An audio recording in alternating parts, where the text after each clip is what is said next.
particulier. On peut dire qu'on peut être frustré, parce que de toute façon quand on joue le maintien, on voulait au moins récupérer un point. Maintenant, vu la physionomie du match et vu comment on a reculé encore et encore, on peut pas dire que c'est volé non plus. Donc avis mitigé, voilà. Après c'est frustrant parce que forcément on prend 0 points et les points on en a besoin. Ouais, en fait je roule sur le ballon, je me tords la cheville tourne. On se trappe par sécurité et puis au final je serre les dents, puis ça passe. C'était compliqué en deuxième parce que la cheville avait gonflé avec le strap. Je me sentais compressé, mais voilà, on a besoin de joueurs et on est en manque d'effectifs, donc on serre les dents. Forcément, ouais, forcément on y croit, c'est parce que si on marque et qu'on n'y croit pas, autant ne pas jouer du tout. Maintenant, est-ce qu'on n'a pas marqué trop tôt? Je ne sais pas. Peut-être que ça les a un peu réveillés, parce qu'on les a peut-être un peu endormis avec notre plan de jeu.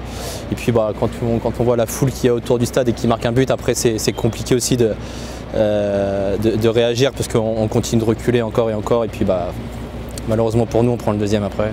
Et on espérait faire un coup ici.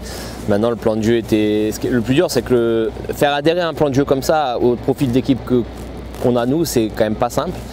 Et c'est ça qui est frustrant pour les gars, c'est que finalement, ils ont adhéré au projet, ils ont adhéré au plan de jeu. Et voilà, on a respecté Évreux en venant ici, parce que je pense vraiment que si on joue ici, le match il est beaucoup plus compliqué parce qu'on leur laisse des espaces. Et là, on leur a enlevé ces espaces-là. Ah oui, c'était pas forcément le plus beau match, le plus spectaculaire, mais ça n'empêche que ça marche. Et malheureusement, je pense qu'on marque trop tôt.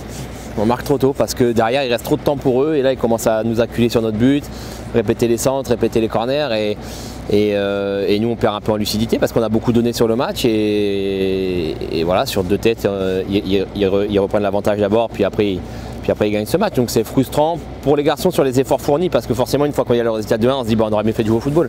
Mais je pense vraiment que c'était le plan de jeu à faire et qu'il manque juste peut-être un supplément d'âme sur la fin pour réussir à gagner ce duel ou autre, mais j'ai pas grand chose à leur reprocher parce que franchement ils ont été dans le plan de jeu, dans la rigueur et c'est très dur à tenir face à cette équipe là et voilà, mais après ils ont la chance du leader, la réussite du leader, pas la chance parce qu'il n'y a pas de chance, mais la réussite du leader et nous un peu la non réussite d'une équipe qui galère, voilà.